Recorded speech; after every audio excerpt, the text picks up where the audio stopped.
The affirmative would like you to believe that because we created some artificial red line that we need to bomb the heck out of Syria to prove our point and our manhood so that Iran will take us seriously. Our argument is that we have a fair enough history with invasions in Iraq and other places around the world that Iran knows exactly what they're going to get, and we don't need to bomb anybody else to prove a point. In contention number one, they argue there's a significant problem in the status quo. In sub A, they say that a failure to act will make Assad do it again. My first argument is that the evidence does not say that we need to have a military response. It simply indicates that we need to respond to what Assad did. My second argument is that the status quo has responded to Assad. We gave him international pressure that forced him into an international agreement to not only identify all of his chemical weapons, but to get rid of all of his chemical weapons. My third argument is that the international agreement prevents future use of chemical weapons. Get that tagline down, don't pay attention to saying. My third argument is that the international agreement stops future use of chemical weapons. If he's going to dismantle all of them, if he's going to get rid of all of them, then he cannot use them. The impact of this is that you don't have any significant problem in the future with use of chemical weapons. You do not have to worry. In subpoint B, they say that if we fail to act with Assad, that it will embolden Iran. My first argument is that it does not assume that we are currently sanctioning Iran right now. We are stopping the Iranian development of nuclear weapons and nuclear militarization because the international community is sanctioning them and has been sanctioning them for almost the last decade. My second argument is that the sanctions are working. They have had an election in Iran that brings forth a new leader who is negotiating and trying to make sure that it is clear to the world that they are not on a nuclear goal. My third argument is that there is a distinction between chemical weapons and nuclear weapons. And just because we don't act on chemical weapons does not mean that Iran is suddenly launching into nuclear development. C subpoint says that a nuclear Iran would be bad. My first argument is that we stop Iran and the status quo from becoming nuclear. We stop them with our current sanctions. That is working. My second argument is that empirically Israel will stop Iran. In the 70s, Israel is the one that bombed their nuclear reactors because they thought they were getting too close to the development of nuclear weapons. Also, the affirmative solvency evidence proves that Israel is the deterrent in the Middle East. It's not going to be the United Nations that bombs Iran, or even the United States that bombs Iran. It's going to be Israel. You do not have to worry about a nuclear Iran. They will not get nuclear weapons in the status quo. In subpoint D, they say if they got them, it would make war more likely. Fine, whatever. Our argument will be we'll never get there. We will never get to a nuclear Iran in the status quo because either the sanctions will stop them from developing them or Israel will stop them from developing them. There's no need for them to do anything more. In contention number two, they say that they can solve this problem. Look, there's not a problem to be fixed, so I don't even know why you would try. But let's look at subpoint A. They say that we can make Assad think twice. My first argument is that this assumes that we don't have the international agreement in hand. My second argument is that this assumes that there's going to be a threat of intimidation. Our argument is that it's not about Assad using weapons. There's no significant impact to Assad using chemical weapons again. The only significant impact they have in this debate is to Iran's nuclear development. And subpoint A says nothing about Iran.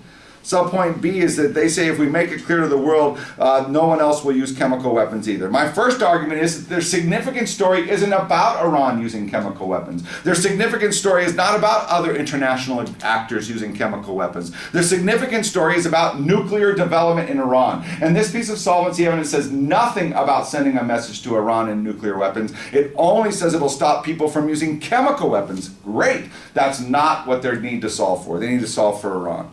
In subpoint C, they say that if we are blocked from using force in Syria, Iran will get emboldened. My first argument is this evidence assumes that Congress stops the president from being able to do something. That's what the blocked language means. If we take that option off the table. My second argument is that the status quo has not blocked internet military response. In fact, military response is still a threat in the status quo. It's what's pushing Assad to the international agreement and forcing him to come to the table. We are not blocking military action in the status quo. We are continuing to threaten him, but we are choosing diplomacy over militarism.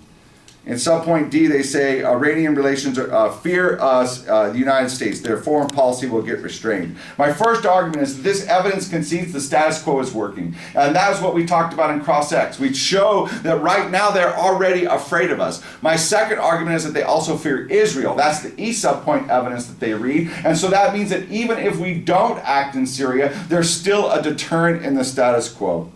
The last piece of evidence says Israel proved this. My first argument is that this is why the U.S. doesn't have to act. You don't have to change the status quo. You don't have to change the status quo because Israel is going to take care of this problem whether we take care of it or not. At the end of the day, you have to ask yourself, is there a reason to change the status quo? Is there a significant problem? Their argument is that we have to do something to prove our manhood to Iran. Our argument is that you don't. We're already punishing Iran, and Israel will take care of them if needed. The solvency story, attacking Iran or attacking Syria might help with other deterrents for chemical weapons, but they don't have anything that indicates Iran will stop nuclear development because of it. I now stand open for cross-examination. Okay, so in contention to subpoint D, one of your arguments is that you say that Israel proved that it can take care of this situation by themselves, correct? Yeah, empirically in the 70s when they bombed the reactors.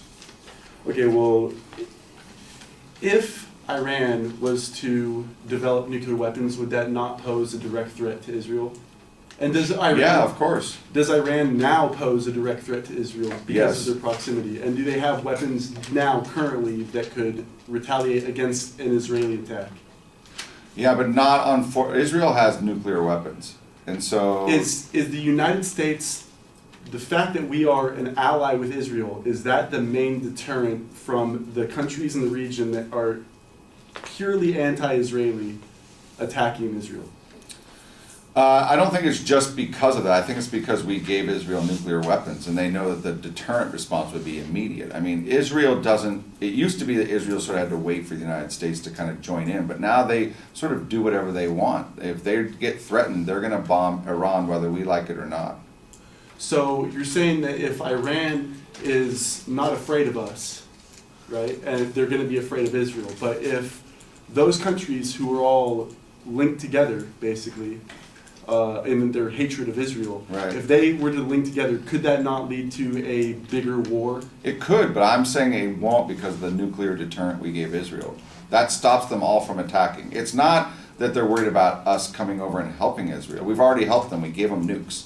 Now they're worried that Israel will use them. If Israel nukes Iran, will that not trigger a backlash from all the neighboring countries?